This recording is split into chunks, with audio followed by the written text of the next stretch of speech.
Halo, selamat malam. Perkenalkan nama saya Jifran Tersegula dengan NIM 2004-2022 dari jurusan Ilmu Administrasi Negara, Fakultas Ilmu Sosial Universitas Negeri Padang. Pada kesempatan kali ini saya akan kembali membahas mengenai pertemuan 5 mata kuliah ekonomi politik dengan judul Ekonomi Politik Pembangunan dalam Perspektif Isu Globalisasi. Ekonomi politik pembangunan dalam perspektif isu globalisasi adalah sebuah bidang studi yang menggabungkan elemen ekonomi, politik, dan pembangunan dalam konteks globalisasi. Globalisasi mengacu pada proses integrasi ekonomi, politik, sosial, dan budaya yang semakin memperdalam keterkaitan antara negara dan antar individu di seluruh dunia. Dalam konteks ekonomi politik pembangunan, globalisasi mempengaruhi bagaimana kebijakan pembangunan dilaksanakan, bagaimana kekuasaan didistribusikan di antara negara-negara, dan bagaimana dinamika ekonomi politik berkembang di tingkat nasional dan internasional. Globalisasi ekonomi telah menjadi hard fact bagi semua negara, termasuk berlaku di negara sedang berkembang. Bagi sebagian negara, terutama bagi negara industri maju, telah mendatangkan berkah. Namun bagi sebagian besar lainnya, terutama sebagian besar NSBE, belum banyak membawa manfaat, bahkan tidak sedikit menimbulkan bencana baik berupa makin membengkaknya kemiskinan dan pengangguran, serta menajamnya ketimpangan. Namun bersamaan pula makin marak dan canggihnya kualitas kejahatan, tindak pidana baik di tingkat nasional maupun internasional, termasuk tindak pidana ekonomi. Pemerintah satu sama lain juga menegosiasikan pengurangan hambatan-hambatan perdagangan dan investasi.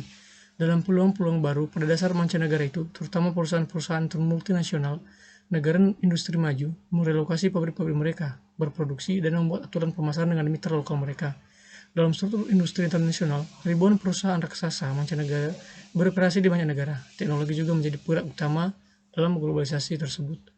Khususnya, kemajuan dalam teknologi komputer dan komunikasi telah mengubah secara dramatis kehidupan ekonomi, yaitu meningkatkan produktivitas kerja, mempermudah pengiriman dokumen, riset, bekerjasama dengan banyak mitra, mengakses dan menganalisis data.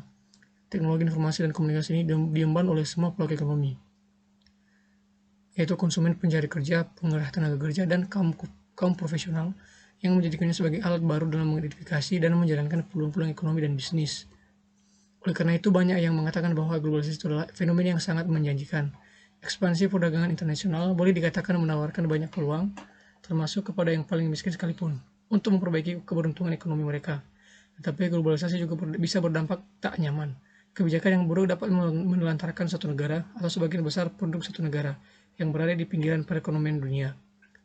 Globalisasi juga sering disebut sebagai proses standarisasi internasional, yakni bergerak menuju gaya dan pola tunggal yang cenderung menghilangkan budaya tradisional dan mematikan UKM lokal.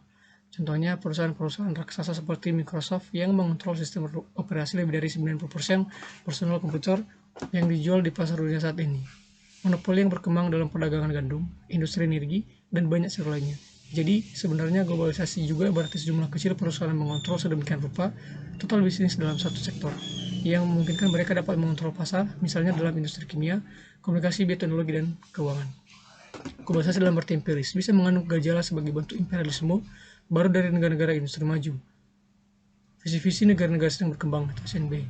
Namun dalam era di mana peran teknologi informasi semakin masif serta hegemoni NIM tak terhindarkan, kini praksis globalisasi mengalami objektifikasi atau menjadi faktor objektif.